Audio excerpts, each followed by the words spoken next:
ونشهد أن لا إله إلا الله وحده لا شريك له ونشهد أن سيدنا ونبينا وشفيعنا وسندنا ومولانا محمدا عبده ورسوله أما بعد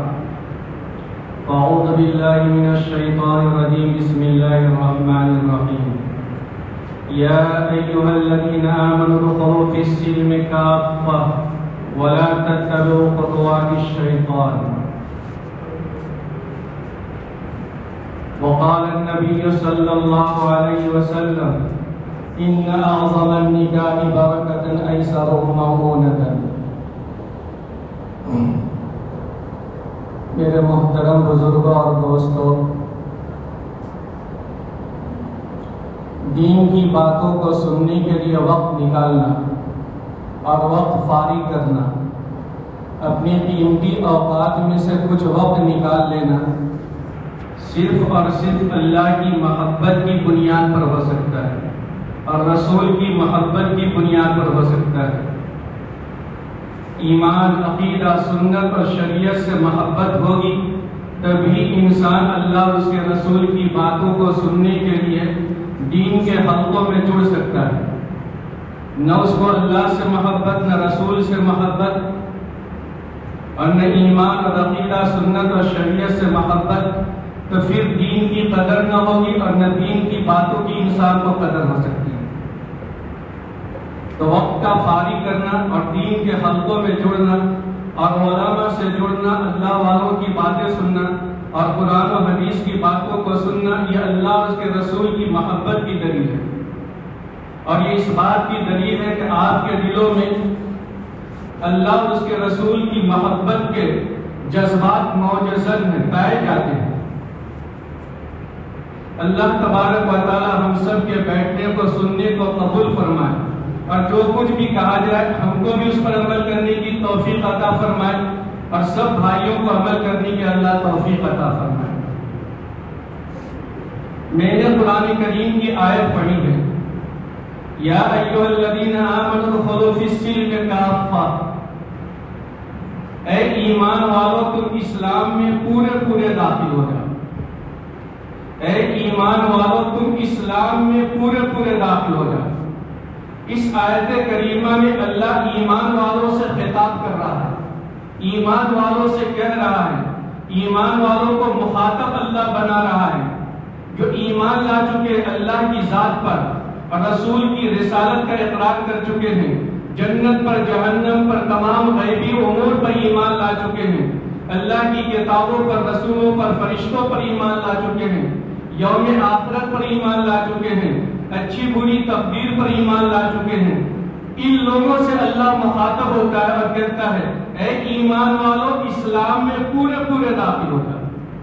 ایمان والوں سے کہا جا رہا ہے اور کس چیز میں داخل ہونے کے لیے؟ اسلام میں داخل ہونے کے لیے. تو معلوم یہ ہوا کہ ایمان کوئی اور چیز ہے اور اسلام کوئی اور چیز ہے جس میں داخل ہونے کے لیے اللہ ایمان والوں سے کہہ رہا ہے. اسلام کیا چیز ہے ہمیں یہ سمجھنا ہے. اسلام یہ عربی کا لفظ ہے اور اس کا معنی یہ ہوتا ہے، عربی کا لفظ یہ گردن نہادن برطاعت خدا، اللہ کی طاعت اور بندگی کے سامنے اپنی گردن کو ڈال دینا.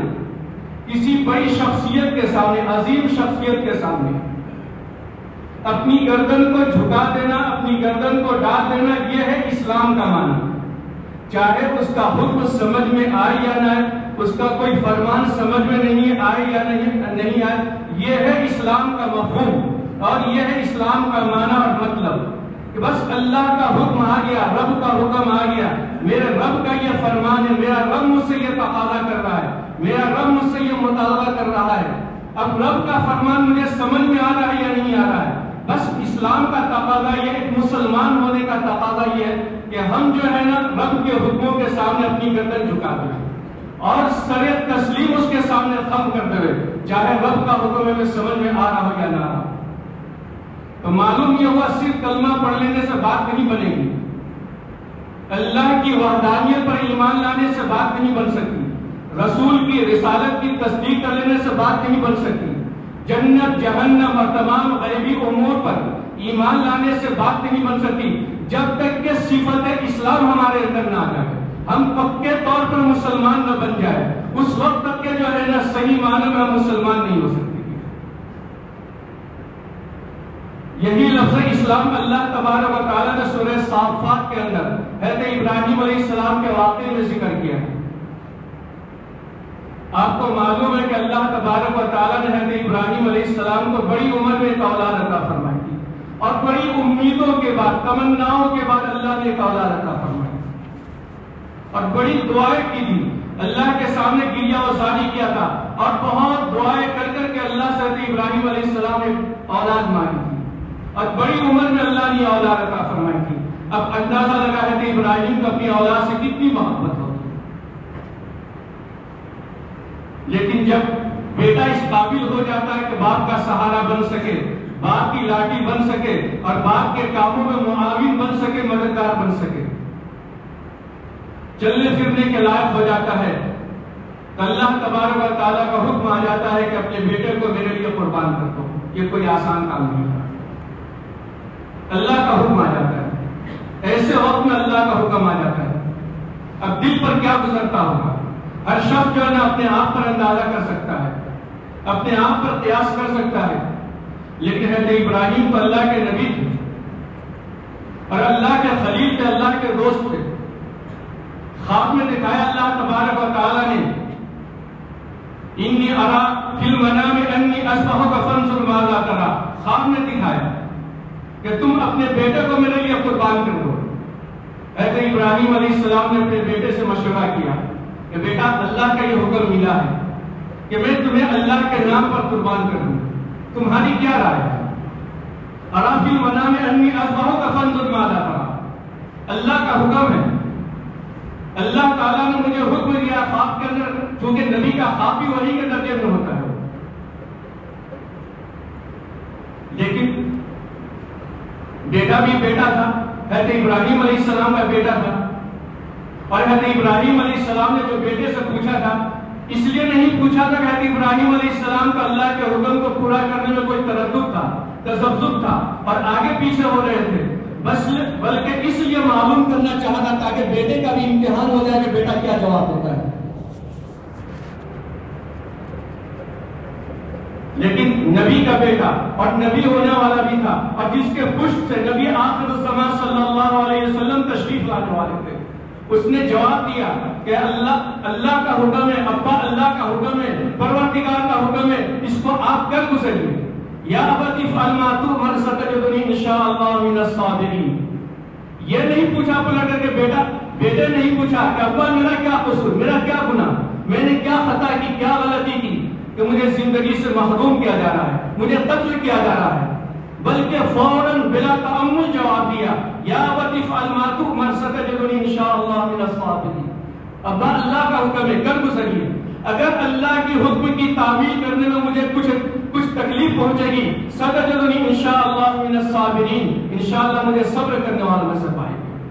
اس وقت میں جزا فلا نہیں کروں گا، چیخوں گا چلاؤں گا نہیں، اللہ کے حکم پر، اللہ کے نام پر میں قربان ہو جاؤں گا۔ قرآن کریم نے اس واقعے کو بڑے پیارے انداز میں بیان کیا ہے۔ جب باپ نے ہاتھ میں چھری لے لی اور بیٹا بھی زمین پر لیٹ گیا، اور قریب تھا کہ ابراہیم علیہ السلام بیٹے کی گردن پر چاقو چلا دے اور پوری قوت سے چلا دے، قرآن کریم نے اس واقعے کو بڑے پیارے انداز میں ذکر کیا۔ وہاں پر یہ لفظ استعمال کیا، فلما اسلم وتلہ للجبین، فلما اسلم وتلہ للجبین، جب باپ اور بیٹا دونوں اسلام لے آئے، مسلمان ہو گئے۔ کہ حضرت ابراہیم علیہ السلام مسلمان نہیں تھے، علیہ السلام، یہاں پر قرآن یہ لفظ استعمال کیا، فلما اسلم وتلہ للجبین، جب دونوں باپ بیٹے اسلام لے آئے، یعنی اللہ کے حکم کے آگے اپنی گردن جھکا دی، اللہ کے حکم کے آگے سر تسلیم خم کر دیا۔ حضرت ابراہیم علیہ السلام نے اپنے بیٹے کو پیشانی کے بل لٹا دیا، وتلہ للجبین، پیشانی کے سیدھا نہیں لٹایا بلکہ پیشانی کے بل لٹایا، تاکہ پوری قوت کے ساتھ گردن پر چاقو چلا دی جائے۔ اگر سیدھا لٹاتے ہو سکتا تھا کہ بیٹے کی محبت اور شفقت دل میں آ جاتی، اور چاقو چلانے کی رفتار میں کمی ہو جاتی، اس لیے جو نے منہ لٹایا تاکہ پوری قوت کے ساتھ چاقو چلا دیا جائے اور اللہ کے نام پر بیٹے کو قربان کر دیا جائے۔ تو یہاں پر جو لفظ اللہ نے استعمال کیا فلما اسلم وتلہ للجبین، جب اسلام لے آیا، باپ اور بیٹا اسلام لے آئے، بس یہی اسلام اللہ کو ہم سب سے درکار ہے۔ جس طرح حضرت ابراہیم علیہ السلام نے اللہ کے حکموں کے آگے سر تسلیم خم کر دیا، یہی حکم، یہی اسلام اللہ ہم سب سے چاہتا ہے، اسی اسلام کا تقاضا ہے۔ اللہ کا فرمان آ گیا، اللہ کا حکم آ گیا، اور نبی کا نورانی طریقہ ہمارے سامنے آ گیا، اور شریعت کا حکم آ گیا، تو ہم دائیں بائیں نہ دیکھیں، آگے پیچھے نہ دیکھیں، بلکہ رب کا حکم ہے، رب کے حکم کو پورا کرنے کے لیے سر تسلیم خم کرنے ہوئے تبھی جا کر کے ایک مسلمان صحیح معنوں میں مسلمان ہو سکتا ہے، اور اس کے اسلام کی تعریف کی جا سکتی ہے، اور اس کا اسلام اللہ کے نزدیک پسندیدہ اور مقبول ہو سکتا ہے، اور اللہ کا محبوب اور برگزیدہ بندہ قرار دیا جا سکتا ہے۔ یہی اسلام اللہ کو مطلوب ہے۔ اسلام کے جو ہے بہت سارے شعبے ہیں، ہر شعبے کے اندر اسلام ہماری رہبری کرتا ہے، ہمارا دین ہماری رہبری کرتا ہے، ہماری شریعت ہماری رہبری کرتی ہے۔ کوئی دین کا ایسا شعبہ نہیں ہے، چاہے وہ دنیا سے تعلق رکھتا ہو یا دین سے تعلق رکھتا ہو، ہر شعبے کے اندر نبی کا طریقہ ہمارے لیے رہبر بن کر کے آتا ہے۔ وہاں پر حضرت سلمان فارسی رضی اللہ تعالیٰ فرماتے ہیں علمنا رسول اللہ صلی اللہ علیہ وسلم کل شیء حتی القراءۃ، کہ اللہ کے نبی صلی اللہ علیہ وسلم نے ہر چیز کی ہمیں تعلیم دی، یہاں تک کہ پخانہ پیشاب کرنے کا طریقہ ہمیں سکھایا۔ تو دین کا طریقہ ہر شعبے میں موجود ہے، دین ہر شعبے میں ہماری رہبری کرتا ہے۔ کوئی ایسا شعبہ نہیں ہے کہ جہاں پر شریعت کھڑی نہ ہو اور شریعت وہاں پر کھڑی ہو کر کے ہماری رہبری نہ کرتی ہو۔ سنا ہے کہ آج کل جو شادی کی سیزن چل رہی ہے، یہاں بھی آج اجتماعی شادی ہے، شادی کے اندر بھی، بیاہ کے اندر بھی، چونکہ یہ بھی ایک معاشرتی نظام سے تعلق رکھتا ہے، تو یہ کب ہو سکتا ہے، کب ممکن تھا کہ شریعت یہاں پر ہماری رہبری نہ کرے؟ یہاں پر بھی ہماری شریعت پوری رہبری کرتی ہے، چونکہ ایک معاشرتی جو ہے زندگی سے تعلق رکھتا ہے، اور معاشرتی زندگی بہت اہمیت کی حامل زندگی ہے۔ تو یہ کب ممکن ہے کہ ہماری شریعت یہاں پر جو ہے نا رہبری نہ کرے، اور اس گوشے کو ہماری شریعت تشنا چھوڑ دے اور اس کو پیاسا چھوڑ دے؟ یہاں پر بھی پوری ہماری شریعت کا ہماری رہبری کی۔ شادی بیاہ کے معاملے کے اندر جب رشتہ جڑتا ہے تو دونوں طرف کے لوگ، دونوں سمجھی بہت خوش ہوتے ہیں، ایک دوسرے کے ہاں دعوتیں ہوتی ہے، آنا جانا ہوتا ہے، لگاتار آنا جانا ہوتا ہے، بڑی میٹھی گفتگو ہوتی ہے، اور بڑی میٹھی باتیں ہوتی ہے، دعوتیں ہوتی ہے، چائے بھی چلتی ہے، چائے بھی بڑی لذیذ اور میٹھی معلوم ہوتی ہے، لیکن کچھ ہی دن نہیں گزر پاتے کہ چائے کی مٹھاس کھٹاس میں بدل جاتی ہے۔ اس کی واحد وجہ یا ہمارا اسلام جو رہبری کرتا ہے، ہم نے اسلام کے طریقے کو اپنایا نہیں۔ مسلمان تو ہے، ہم کہتے ہیں کہ مسلمان ہیں، مانتے ہیں، لیکن عملی طور پر اسلام کے طریقوں پر عمل کرنا ہمارا چھوٹ گیا ہوا ہے۔ اگر یہ چیز ہو تو انشاءاللہ کوئی شکایت نہیں، کوئی شکوہ نہیں، اور زندگی خوشی گزر گی، اور وہ گھر جنت کا نمونہ بن جائے گا، جنت کا نمونہ بنے گا۔ اسلام ہماری زندگی کے اندر ہو، اللہ کا حکم وہاں بھی ہماری رہبری کرتا ہے، شادی بیاہ کے سلسلے میں ہماری رہبری کرتا ہے۔ اگر اللہ کے حکم کو سامنے رکھتے ہوئے اور امانت اور دیانت کو سامنے رکھتے ہوئے، تقویٰ اور طہارت کو سامنے رکھتے ہوئے، عدل اور انصاف سے کام لیتے ہوئے ہم نے زندگی گزارنے کی کوشش کی، تو نہ میاں کو بیوی سے شکایت، نہ بیوی کو میاں سے کوئی شکایت، نہ ایک سمری کو دوسرے سمری سے کوئی شکایت ہوگی، اور زندگی بہت خوشگوار گزرے گی۔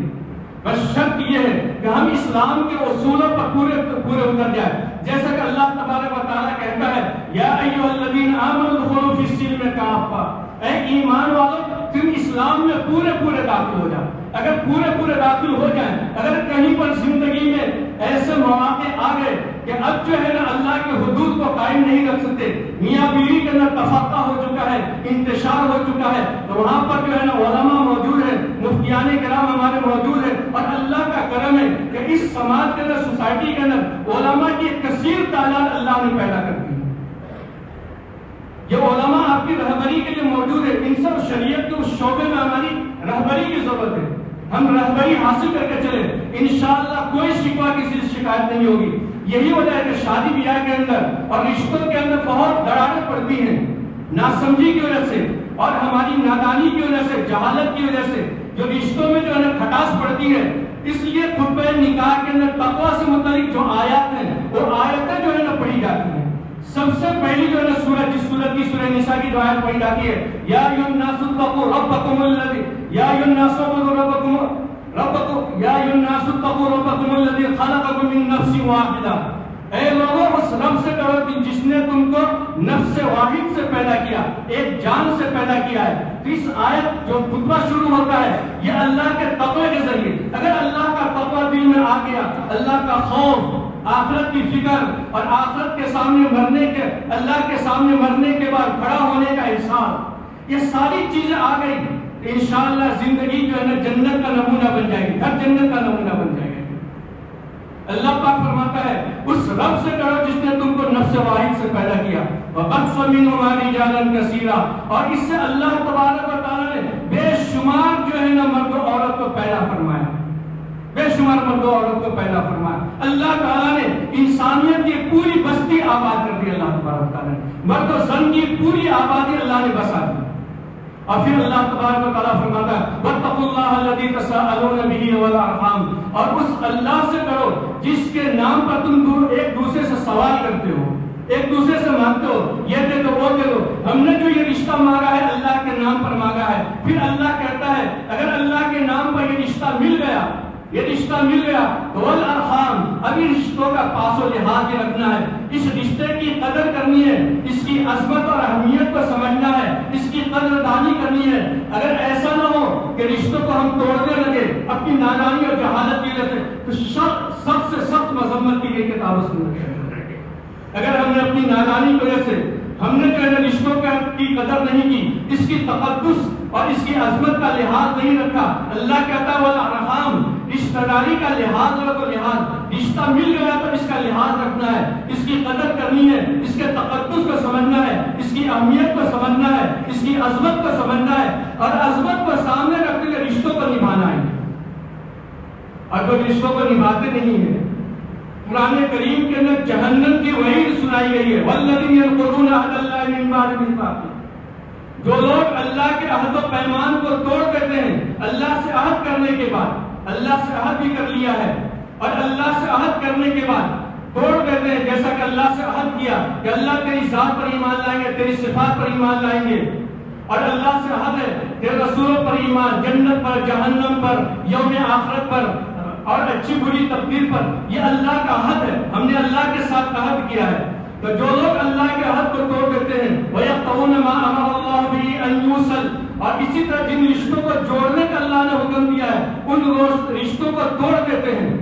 اللہ تبارک و تعالیٰ کے فرمایا أُولَٰئِكَ لَهُمُ اللَّعْنَةُ وَلَهُمْ سُوءُ الدَّارِ، ایسے لوگوں کے لیے لعنت ہے، اللہ کی غضب، اللہ کی پھٹکار ہے، اللہ کی رحمت سے یہ لوگ بہت دور چلے جاتے ہیں، اللہ کی نظر کرم اور عنایات اور لطف عنایات کی بارش بھی اس پر نہیں ہو سکتی۔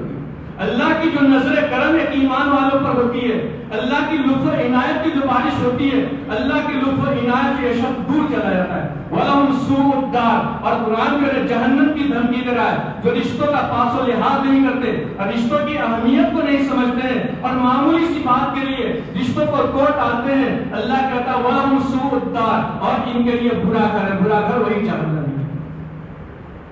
اور یہ رشتہ جو میاں بیوی کا رشتہ اتنا اہمیت کا حامل ہے، اللہ کی نظر میں اتنی اہمیت کا حامل ہے کہ اللہ تعالیٰ نے اس کو اپنی نشانی قرار دیا ہے۔ اللہ اپنی نشانی، اپنی قدرت کی نشانی میں سے اللہ کو بتا رہا ہے۔ قرآن پاک میں اللہ تبارک و تعالیٰ فرماتا ہے وَمِنْ آيَاتِهِ أَنْ خَلَقَ لَكُم مِّنْ أَنفُسِكُمْ أَزْوَاجًا لِتَسْكُنُوا إِلَيْهَا وَجَعَلَ بَيْنَكُم مَّوَدَّةً وَرَحْمَةً، کہ اللہ تبارک و تعالیٰ نے تمہاری بیویاں تمہاری جنس سے پیدا کی ہیں۔ اللہ کی نشانیوں میں سے وَمِنْ آيَاتِهِ، اللہ کی نشانیوں میں سے، قدرت کی نشانیوں میں سے، طاقت کی نشانیوں میں سے یہ ہے کہ اللہ تبارک و تعالیٰ نے ہماری جو بیویاں پیدا کی ہے، ہمارا جو جوڑا پیدا کیا ہے، اللہ پاک کہتا ہے مِنْ أَنفُسِكُمْ، تمہارے جنس سے ہم نے پیدا کیا۔ اگر اللہ تعالیٰ ہماری جنس سے پیدا نہیں کرتا بلکہ حیوانوں کے جنس سے پیدا کر دیتا، جنات کے جنس سے پیدا کر دیتا، تو پھر اللہ پاک جو کہتا ہے لِتَسْكُنُوا إِلَيْهَا، پھر ہمیں سکون نہیں ملتا۔ قرار نہیں ملتا. ایک انسان پورے دن تھک کر کے آتا ہے, صبح سے لے کے شام تک تھکتا ہے, اور شام کو گھر آئے پھر سکون نہ ملے تو پھر زندگی کیسی اجیرن بن جائے گی, زندگی کیسی اس کی بدمزہ بن جائے گی. اللہ تبارک و تعالیٰ نے انسان کے جن سے ہی ہمارا جوڑا پیدا کیا ہے, تسکنوا الیہ, تاکہ تم کو اس سے سکون حاصل ملے. اور آگے اللہ کہتا ہے وَجَعَلَ بَيْنَكُمْ مَوَدَّةً وَرَحْمَةً, اللہ تعالیٰ نے تمہارے درمیان مودت کو ڈال دیا اور رحمت کو ڈال دیا. لفظ مودت اللہ نے استعمال کیا ہے, محبت کا لفظ اللہ نے یہاں پر استعمال نہیں کیا, مودت کا لفظ استعمال کیا ہے. اور مودت ایسی محبت کو کہتے ہیں جو دونوں طرف سے پائی جاتی ہے. محبت صرف ایک طرف سے ہوتی ہے, محبت دونوں طرف سے بھی ہو سکتی ہے, لیکن محبت ایک طرف سے بھی ہوتی ہے, ایک طرف سے بھی ہوتی ہے. ہم آپ سے محبت کرتے ہیں لیکن آپ کو مجھ سے محبت نہیں ہے. اسی طرح ہم جو ہے نا ہماری گاڑیوں سے بھی محبت ہے, اور اسی طرح مکانات سے محبت ہے, لیکن مکانوں کو گاڑیوں کے ہم سے محبت نہیں ہو سکتی. لیکن مودت ایسی چیز ہے کہ دونوں طرف سے محبت پائی جاتی ہے. مودت کا لفظ جو ہے نا اس بات پر جو ہے نا بنواس ہے. اللہ تعالیٰ نے یہاں پر مودت کا لفظ استعمال کیا کہ میاں بیوی کو اللہ نے پیدا کیا, اور میاں بیوی کے اندر اللہ تبارک و تعالیٰ نے محبت مودت کو ڈال دیا. یہی وجہ ہے کہ ایک بیوی کو اپنے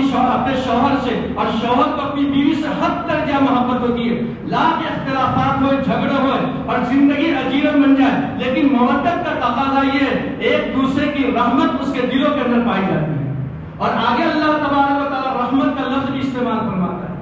رحمت کا لفظ استعمال فرماتا ہے کہ جتنے بھی اختلافات ہو, جھگڑے ہو میاں بیوی کے اندر, لیکن دونوں کے دلوں میں یہ رحمت باقی رہتی ہے. اگر دونوں ایک دوسرے سے جدا بھی ہو جائے پھر بھی خفیہ طور پر اور پوشیدہ طور پر ایک دوسرے کے احوال کو معلوم کرتے رہتے ہیں, ایک دوسرے کی خبرگیری لیتے رہتے ہیں, ایک دوسرے کے جو ہے نا مثال اور خیریت کو معلوم کرتے رہتے ہیں. اسی رحمت کا تقاضا ہے. رحمت کا معنی ہی ہے لطف, عنایت, اور جو ہے نا رحم دلی کے معنی میں آتے ہیں, عنایت کے معنی میں آتے ہیں, توجہ کے معنی میں آتے ہیں. کہ اختلاف کے باوجود بھی ایک کی توجہ دوسرے پر رہتی ہے, اختلافات کے باوجود بھی. تو ہمیں یہ کہنا ہے, وقت بھی ہو رہا ہے کہ جتنے بھی جو ہے نا جھگڑے ہو, ہمیں اپنے اسلام کو جو ہے نا وہاں پر سامنے لانا ہے. اللہ کا حکم ہے کہ رشتوں کو نبھانا ہے, اور رشتوں کے اندر جو کھٹاس پڑتی ہے یہ صرف عدل اور انصاف کو تھامنے نہ تھامنے کی وجہ سے, اور اللہ کا تقوی جو ہے دلوں میں پیدا نہ کرنے کی وجہ سے. اگر اللہ کا تقوی پیدا ہو گیا, جیسا کہ دوسری آیت کے اندر اللہ فرماتا ہے یا ایھا الذین آمنوا اتقوا اللہ وقولوا قولا سدیدا, اے ایمان والو اللہ سے ڈرو اور سیدھی بات کہو, اللہ سے ڈرو اور سیدھی بات کہو. اللہ پاک فرماتا ہے یصلح لکم اعمالکم, جتنے بھی تمہارے درمیان اختلافات ہیں, یہ دلوں میں قدورت ہے, رنجش ہے, بغض ہے, عنایت ہے, یہ حسد ہے, یہ سب اللہ تبارک و تعالیٰ تمہارے اعمال کو درست کر دے گا. اور پھر کیا ہوگا وَيَغْفِرْ لَكُمْ ذُنُوبَكُمْ, جو بھی خطائیں ہوئی ہیں اور کسی طرف سے زیادتیاں ہوئی ہیں, میاں کی طرف سے زیادتی ہوئی یا بیوی کی طرف سے زیادتی ہوئی یا دونوں سنگیوں میں سے کسی کی طرف سے زیادتی ہوئی, وَيَغْفِرْ لَكُمْ ذُنُوبَكُمْ, اللہ تبارک و تعالیٰ تمہارے گناہوں کو معاف کر دے گا. وَمَن يُطِعِ اللَّهَ وَرَسُولَهُ, اور جو اللہ اس کے رسول کی مان کر کے چلے گا, فَقَدْ فَازَ فَوْزًا عَظِيمًا, اس سے بڑی کامیابی مل گئی. تو ہمیں جو ہے نا اللہ تبارک و تعالیٰ سے مانگنا ہے کہ اللہ تبارک و تعالیٰ ہمیں جو ہے نا موت دے, تو اسی اسلام پر موت دے, ایمان پر موت دے. یہ ہمارے لیے قابل فخر بات ہے, صرف جو ہے نا مسلمان, بلکہ ہمیں فخر ہے کہ اللہ تعالیٰ نے ہم سب کو ایمان کی دولت سے نوازا ہے, ایمان کی دولت سے نوازا ہے. شرک سے, بت پرستی سے اللہ نے ہماری حفاظت فرمائی. میں نے جو دوسری آیت کریمہ پڑھی تھی دوسرے نمبر پر, الذین ینقضون عہد اللہ من بعد میثاقہ ویقطعون ما امر اللہ, اللہ تعالیٰ نے اپنے عہد و پیمان کے ساتھ رشتوں کا ذکر کرتا ہے. معلوم یہ ہوا کہ رشتوں کو توڑنا اتنا سنگین گناہ ہے جتنا کہ اللہ کے عہد و پیمان کو توڑنا سنگین گناہ ہے. رشتوں کو توڑنا, رشتوں کو نہ نبھانا اور رشتوں کو جو ہے نا ختم کر دینا اتنا سنگین گناہ ہے, اتنا بھاری گناہ ہے جتنا کہ اللہ کے عہد و پیمان کو توڑ دینا ہے. اور اللہ تبارک و تعالیٰ, میں نے کہا کہ دھمکی دیتا ہے ایسے لوگوں کو جو اللہ کے عہد کا پیمان نہیں رکھتے اور رشتوں کا جو ہے نا لحاظ نہیں رکھتے. اولئک لہم اللعنۃ ولہم سوء الدار, ایسے لوگوں کے لیے اللہ کی رحمت سے دوری ہوتی ہے، اللہ کی لعنت ہوتی ہے، اللہ کا غضب ہوتا ہے، اللہ کی فٹکار ہوتی ہے اور اللہ کی رحمت سے دور چلے جاتے ہیں، اور پھر آخرت میں جو ہے نا اس کا ٹھکانہ وَلَهُمْ سُوءُ الدَّارِ۔ یہ اور باتیں کا مومن ہے، ایمان والے ہیں، اللہ پر ایمان ہے، ایک نہ ایک دن جہنم سے خلاصی نصیب ہوگی، لیکن رشتوں کو توڑنے کا جو گناہ ہے اس کی سزا تو بھگتنی پڑے گی، اور وہ سزا وَلَهُمْ سُوءُ الدَّارِ ہے، یعنی جہنم کا گھر ہے۔ جہنم میں جو ہے نا ہمیں اس سے پاک صاف ہونے کے لیے بھیجا جائے گا۔ ہم جب دنیا کی معمولی سی آگ کی تکلیف کو برداشت نہیں کر سکتے تو پھر جہنم کی آگ کو کیسے برداشت کر سکتے ہیں؟ اللہ تبارک و تعالیٰ سے دعا کریں کہ اللہ تبارک و تعالیٰ رشتوں کی قدردانی کی ہم سب کو توفیق عطا فرمائے۔